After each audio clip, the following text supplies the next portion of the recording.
Bayangkan Anda lagi di Seoul. Kira-kira pertengahan bulan Januari lah ya. Wah, itu pasti lagi puncak musim dingin. Betul. Anginnya kencang, suhunya -5 derajat. Terus Anda lari-lari kecil cari tempat berlindung kan? Cari tempat yang hangat. Ya, Anda dorong pintu kaca sebuah restoran. Dan tiba-tiba kehangatan langsung menerpa wajah Anda. Udara di sana penuh sama aroma kaldu sapi yang kental. Oh, sedap sekali. Terus ada uap nasi panas dan sedikit sengatan khas bawang putih sama gochujang. Anda duduk di meja, perut berbunyi keras. Ya kelaparan lah intinya. Pasti. Lalu pelayan datang bawa buku menu. Dia senyum ramah dan nunggu pesanan. Nah, di momen itulah kepanikan melanda. Anda lihat huruf Hangul berderet dan sama sekali bingung gimana mengubah rasa lapar itu jadi pesanan yang masuk akal. Ya ampun. Itu mimpi buruk buat semua pelancong kan? Bener banget. Kelaparan di surga kuliner cuma karena penghalang bahasa. Terjebak harus tunjuk gambar acak dan cuma bisa berdoa yang datang itu makanan yang bisa dimakan. Saya pernah loh kayak gitu di Busan dulu. Oh ya, gimana tuh? Saya tunjuk gambar yang saya kira ayam panggang pedas. Yang datang malah gurita mentah. Yang tentakelnya masih gerak-gerak di piring. Wah, itu sih kejutan ekstrim. Banget. Dari situ saya sadar, belajar bahasa itu bukan cuma pasif baca buku. Jadi, halo semuanya, selamat datang di sesi pendalaman materi kita. Hari ini sesinya dirancang khusus buat nyelamatin Anda dari tragedi gurita mentah saya tadi. Tepat sekali. Target kita hari ini diambil dari EPS topik bab 9, fokusnya ke satu keahlian krusial, yaitu memesan makanan, atau bahasa Koreanya, 음식 주문. Tapi kita nggak cuma bahas teori ya. Betul. Kita bakal ganti pendekatan dari sekedar paham, jadi ngalamin langsung. Kalau dari sudut pandang neuroscience ya, belajar bahasa buat dipakai di dunia nyata, itu butuh memori otot. Otot mulut maksudnya. Iya, korteks motorik di otak Anda harus terbiasa merintahin lidah sama bibir buat bentuk suara-suara asing ini. Makanya, sesi kali ini adalah latihan pengulangan atau shadowing. Oke, jadi aturannya gimana nih buat latihan hari ini, biar pendengar nggak bosan sama teori tata bahasa? Aturan emasnya super simpel kok. Pokoknya, kita kurangi penjelasan panjang. Setiap bahas kata penting, kita langsung praktek. Langsung dihajar prakteknya ya? Bener, saya bakal ucapin bahasa Koreanya lambat-lambat 3 kali. Biar Anda bisa denger detail fonetiknya. Terus kita kasih jeda buat Anda di rumah menirukannya dengan suara lantang. Terus setelah itu dipercepat? Ya, kita naikkan temponya. Saya akan ucapkan kecepatan normal 2 kali, dan kasih jeda lagi buat Anda ulangi. Fokus utamanya pokoknya mendengarkan dan mengulang. Luar biasa. Jadi, tolong banget jangan cuma dengerin kita ngobrol ya. Bergeraklah, bersuara, biarin lidah Anda bekerja. Kita mulai dari judul bab kita, pondasi hari ini, yaitu pesan makanan. Yuk kita rasakan ritmenya. Saya mulai lambat 3 kali. Fokus ke suaranya ya. 음식 주문, 음식 주문, 음식 주문. Sekarang giliran Anda. Silakan bersuara. Sangat baik. Sekarang bayangkan Anda lagi ngomong dengan percaya diri. Kecepatan normal 2 kali. 음식 주문, 음식 주문. Silakan diulangi dengan lantang. Nah, sebelum kita bisa melakukan 음식 주문 ini, kita kan harus tahu apa isi menunya. Tunggu bentar. Sebelum masuk ke nama makanan, saya ada satu pertanyaan yang sering banget bikin bingung pembelajar. Boleh soal apa tuh? Oke, maksudnya gimana tuh? Bayangin huruf biep ini kayak batu keras. Pas batu ini ada di awal kata, dia nabrak udara langsung kan? Jadinya bunyi letupannya tajam. Terdengar mirip banget sama P di bahasa Indonesia. Jadi kalau posisinya di depan, bunyinya lebih tegas ya? Betul, tapi kalau dia di tengah kata, diapit 2 huruf vokal, ibarat batunya ditaruh di aliran sungai. Suara vokal bikin pita suara getar terus, jadi letupannya melunak dan terdengar empuk kayak huruf B. Wah, masuk akal. Contohnya menu pertama kita hari ini ya, nasi campur Korea. Bibimbap. Tepat, kata bibim itu dari mencampur, dan bab itu nasi. Coba perhatikan huruf biepnya. Di awal kata bibim, dia kayak P, tapi di tengah dia melembut jadi B. Mari kita latih memori ototnya. Lambat 3 kali. Bibimbap, bibimbap, bibimbap. Rasakan perubahan bunyinya di mulut Anda. Silakan coba. Sekarang, ucapkan seolah Anda nunjuk gambarnya di menu. Kecepatan normal 2 kali. Bibimbap, bibimbap. Sekali lagi, silakan. Kita lanjut dari nasi ke menu yang hangat-hangat nih. Sup Korea, atau yang biasa disebut jjigae. Menu kedua kita, sup kimchi. kimchi jjigae. Sup yang pakai kimchi fermentasi itu ya? Iya, yang rasanya asam, pedas, gurih. Nah, secara fonetik, kata jjigae ini pakai konsonan ganda jek. Jok, rasanya kayak harus nahan napas sebentar sebelum diucapin ya? Analogi yang fantastis. Konsonan ganda memang bikin otot mulut agak tegang. Kayak narik pegas yang ketat, ditahan dikit, terus dilepas tanpa udara tambahan. Oke, mari kita coba pegas imajiner ini. Lambat 3 kali. Kimchi jjigae. Kimchi jjigae. Kimchi jjigae. Silahkan Anda tirukan ketegangannya. Mari percepat ke tempo pesanan. Normal 2 kali. Kimchi jjigae. Kimchi jjigae. Suarakan sekarang. Lanjut ke menu ketiga. Ini saudaranya sup kimchi. Doenjang jjigae. Sup pasta kedelai. Kalau Jepang punya sup miso, Korea punya doenjang, ya. Tapi aromanya lebih tajam dan berani kan? Sangat bersahaja. Rasa nostalgia buat orang Korea. Yuk latih lidah kita buat sup ini. Lambat 3 kali. Doenjang jjigae. Doenjang jjigae. Doenjang jjigae. Giliran Anda. Kecepatan normal 2 kali. Doenjang jjigae. Doenjang jjigae. Silahkan diulangi. Menu keempat, ini primadona pecinta daging. Bulgogi. Gabungan kata bul yang berarti api dan gogi yang berarti daging. Daging sapi iris tipis pakai kecap asin sama minyak wijen itu ya. Enak banget. Mari kita kuasai pengucapannya. Lambat 3 kali. Bulgogi. Bulgogi. Bulgogi. Waktu Anda untuk mencoba. Silakan. Kecepatan normal 2 kali. Bulgogi. Bulgogi. Ulangi sekali lagi dengan yakin. Sekarang menu kelima, ini adaptasi makanan asing. Tonkatsu, babi goreng tepung. Asalnya dari kata Jepang tonkatsu kan? Kok jadi don di depannya? Karena bahasa Korea punya aturan ketat soal konsonan di awal kata. Huruf T sering melembut jadi D biar nggak terlalu tegang di awal. Jadi, tonkatsu berubah jadi donkatsu. Mari berlatih. Lambat 3 kali, tonkatsu, donkatsu, tonkatsu. Silakan Anda tirukan adaptasinya. Kecepatan normal 2 kali, tonkatsu, tonkatsu. Silahkan ulangi. Menu ke-6 kita, makanan cepat saji tradisional yang praktis. Nasi gulung rumput laut. Kimbap. Rumput laut itu gim, dan nasi itu bap, bekal piknik yang sempurna. Betul. Ingat aturan getaran pita suara kita yang tadi? Kata ini juga bakal nguji itu. Mari dipraktikkan. Lambat 3 kali, kimbap, kimbap, kimbap. Suarakan dengan lantang, silahkan. Kecepatan normal 2 kali, kimbap, kimbap. Silahkan diulangi. Nah, Anda sudah makan nih ceritanya.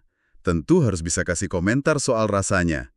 Kata untuk enak adalah mashita. Kalau diurai gramatikalnya, mat itu rasa, ita itu ada. Jadi kalau bilang enak, kita kayak bilang rasa itu ada. Puitis juga ya? Tepat sekali. Sebaliknya, kalau kurang enak pakainya mat opta. Artinya rasa itu tidak ada. Kita mulai dari yang enak dulu ya, lambat 3 kali. Mashita, mashita, mashita. Coba ucapkan apresiasi ini. Kecepatan normal 2 kali. Mashita, mashita. Giliran Anda lagi. Sekarang kalau apes makanannya kurang pas. Tidak enak. Lambat 3 kali. Mad opta, mad opta, mad opta. Silahkan Anda tirukan. Kecepatan normal 2 kali. Mad opta, mad opta. Ulangi sekali lagi. Oke, amunisinya sudah lengkap. Nama makanan tahu, cara muji juga tahu, tapi ini nggak berguna kalau kita duduk manis doang dan nggak tahu cara merangkainya jadi permintaan ke pelayan. Kata ajaibnya apa nih? Nya dari kata kerja juda, yang artinya memberi. Terus ditambahin akhiran biar sopan ya? Betul, ditambah sisipan honorifik sama akhiran standario, biar halus. Ibaratnya Membungkus permintaan kita pakai pita kesopanan gitu ya. Analogi yang bagus. Tanpa pita itu kesannya cuma merintah kasar. Pakai juseo artinya tolong beri saya. Tinggal sebut kata bendanya, tempel juseo di belakang. kita coba pesen nasi campur ya. Tolong beri saya bibimbap. Lambat 3 kali, bibimbap juseo. Bibimbap juseo. Bibimbap juseo. Praktikan kelancarannya sekarang. Silahkan. Kecepatan normal 2 kali, bibimbap juseo, bibimbap juseo. Diulang kembali dengan penuh keyakinan. Gimana kalau pesan babi goreng tepung? Tolong beri saya donkatsu, lambat 3 kali, tonkatsu juseo. Tonkatsu juseo. Tonkatsu juseyo. Arahkan pesanan imajiner Anda, silahkan. Kecepatan normal 2 kali, tonkatsu juseyo, tonkatsu juseyo. Sekali lagi giliran Anda, brilian banget. Tapi, di materi kita ada satu trik linguistik nih. Katanya ada sisipan kata jom di tengah kalimat biar permintaannya lebih alami. Wah, mata elang Anda jeli. Ya, jom itu artinya sedikit. Tapi dalam konteks minta sesuatu, fungsinya sebagai pelunak kalimat. Bukan berarti minta porsinya sedikit, kan? Bukan. Kalau minta air, pakai jom, kesannya jadi, bolehkah saya meminta air sedikit? Lebih anggun secara sosial. Semacam pelumas sosial ya. Oke, mul itu air, do itu juga. Jadi, mul do jom juseyo, tolong beri air juga. Mari asah kefasihan kita. Lambat 3 kali. Muldo jom juseyo, muldo jom juseyo, muldo jom juseyo. Giliran Anda mencoba keanggunan ini. Silakan. Kecepatan normal 2 kali, muldo jom juseyo, muldo jom juseyo. Ulangi dengan lantang. Nah, ada masalah praktis nih. Kalau saya laparnya kebangetan dan maunya nasi, iya, sup juga iya. Ada nggak kata dan yang simple? Tentu ada. Kita pakai kata hago. Posisinya diletakkan tepat di antara 2 kata benda. Saya suka ngebayangin hago ini kayak lem super. Lem yang nyatuin mangkuk nasi sama sup di nampan. Metonimia yang tepat, lem hago. Dan di Korea, kalau pesan barang harus pakai kata bantu bilangan. Kopi 1 cangkir, bukan 1 kopi. Oh ya, cangkir itu jan, terus untuk roti atau barang umum pakai G. Mangkuk nasi pakai gonggi, mangkuk sup pakai gerut. Lapis kerumitan baru nih. Tenang, mari kita satukan pakai lem kita. Kalimatnya, kopi 1 cangkir, lem hago, roti 1 buah, tolong beri saya. Lambat 3 kali. Kopi hanjan hago, pang hange juseyo. Kopi hanjan hago, pang hange juseyo. Kopi hanjan hago, pang hange juseyo. Tarik napas, kalimatnya agak panjang tapi pasti bisa. Silakan. Kecepatan normal 2 kali. Kopi hanjan hago, pang hange juseyo. Kopi hanjan hago, pang hange juseyo. Silakan diulangi lagi. Kalimat gabungan kedua, pakai alat ukur mangkuk ya. Nasi 1 mangkuk, lem hago, sup 1 mangkuk, tolong beri saya. Lambat 3 kali. Pap han konggi hago kuk han grade juseyo. Pap han konggi hago kuk han grade juseyo. Pap han konggi hago kuk han grade juseyo. Ambil nafas dan silakan ditirukan. Kecepatan normal 2 kali. Pap han konggi hago kuk han grade juseyo. Pap han konggi hago kuk han grade juseyo. Sekali lagi silahkan ucapkan. Sip, kita udah akhiri jadi pelanggan. Sekarang bayangin situasinya dibalik. Pelayan datang bawa buku catatan kecil, dia bakal nanya pertanyaan standar kan? Kita harus ngerti juga apa yang dia omongin. Betul, dia bakal nanya Anda ingin mengonsumsi apa. Bentuk super sopannya itu mo tushigesoyo. Mo itu apa, dan tushida itu bentuk hormat dari makan. Melayani dengan rasa hormat ya. Yuk berlatih mendengarkan dan mengucapkannya. Lambat 3 kali, mo tushigesoyo, mo tushigesoyo, mo tushigesoyo. Ucapkan seolah Anda pelayan yang ramah, silahkan. Kecepatan normal 2 kali, mo tushigesoyo, mo tushigesoyo. Silakan diulangi. Dan pas pesanan disajikan panas-panas di meja, pelayan akan bilang, "Selamat menikmati." Mashike deseyo, pakai kata enak yang tadi, diubah jadi kata keterangan. Logis banget. Mari resapi kehangatannya. Lambat 3 kali. Masike deseo, masike deseo, masike deseo. Giliran Anda menirukan. Silahkan. Kecepatan normal 2 kali. Masike deseo, masike deseo. Sekali lagi silahkan. Sambil kita merangkum sesi latihan intens hari ini, ada satu konteks budaya yang fenomenal banget nih. Begitu selesai pesen, juseyo, bakal ada kejutan di meja. Wah iya, ini yang paling bikin turis asing kaget. Pesan 1 porsi bulgogi yang datang bukan cuma dagingnya. Pelayan bakal bawa 5 sampai belasan piring kecil isi lauk pauk. Banchan yang legendaris itu ya, ada kimchi, tauge, telur gulung. Dan yang paling gila, itu semua gratis kan? Bisa nambah lagi. Gratis dong. Budaya Banchan ini wujud dari nilai joeng atau kasih sayang berbagi makanan. Cuma ya, kita juga harus lihat realitas modern di Korea sekarang. Revolusi digital ya maksudnya, kios. Betul. Banyak restoran di Seoul sekarang ngurangin pelayan manusia. Begitu masuk, Anda langsung disambut mesin layar sentuh besar. Jadi bukannya ditanya pelayan, kita disuruh mandiri milih menu di layar, masukin jumlah, gesek kartu, keluar deh struknya. Makanya dinamis banget. Tapi latihan kita hari ini nggak sia-sia kok. Kosakata yang udah masuk ke memori otot itu, hurufnya sama persis kayak yang tertulis di layar kios. Baca tulisan bibimbap bakal jauh lebih gampang kalau lidah udah luwes ngucapinnya. Bener banget. Kan ngambil makanannya tetap butuh interaksi, apalagi kalau mau minta tambah bancan. Betul sekali. Untuk membuktikannya, mari kita masuk ke sesi review terakhir. Gimana nih ujian penutupnya? Ini ujian kelulusan ya, 3 kalimat paling krusial. Tapi kali ini tanpa tuntunan lambat 3 kali. Saya cuma sebutin lambat 2 kali saja, lalu jeda hening. Anda harus buktikan otot mulut Anda udah otomatis bergerak. Siap-siap. Tarik nafas panjang. Kalimat pertama, tolong beri saya bibimbap. Lambat 2 kali. Bibimbap 주세요. Bibimbap 주세요. Panggung milik Anda. Silakan.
Bagus. Kalimat kedua, memahami pelayan. Anda mau pesan apa? Lambat 2 kali. 뭐 드시겠어요? 뭐 드시겠어요? Silakan jawab tiruannya. Dan kalimat ketiga, perekat tata bahasanya. Tolong 1 cangkir kopi dan 1 buah roti. lambat 2 kali. 커피 한 잔하고 빵 한 개 주세요. 커피 한 잔하고 빵 한 개 주세요. Berikan usaha terbaik Anda. Silakan. Luar biasa. Berhenti sejenak dan kasih tepuk tangan buat diri Anda sendiri. Ngulang kata asing keras-keras itu sangat menguras otak loh. Iya, otak Anda baru aja lembur bikin sirkuit saraf baru, dan Anda berhasil bertahan di arena ini. Keren banget. Sebelum berpisah, saya ada satu tantangan permainan mental nih, biar otot baru ini tetap bugar. Oh, menarik. Apa tuh tantangannya? Lain kali Anda makan di luar, entah di warung tenda atau kafe, pas pelayan datang, coba terjemahin pesanan Anda ke tata bahasa Korea di dalam kepala. Kalau pesan es teh sama mie goreng, bisa nggak nemuin lem hago yang tepat? Wah, ngubah dunia nyata jadi laboratorium bahasa pribadi. Saya suka banget idenya. Jadi nunggu makanan pun bisa sambil belajar ya. Teruslah bereksperimen, latih lidah Anda. Kalau rasanya memori ototnya mulai kaku lagi, tinggal putar ulang sesi ini. Sampai jumpa di sesi pendalaman kita berikutnya. Teruslah berlatih dan pastinya tetaplah lapar akan ilmu-ilmu baru.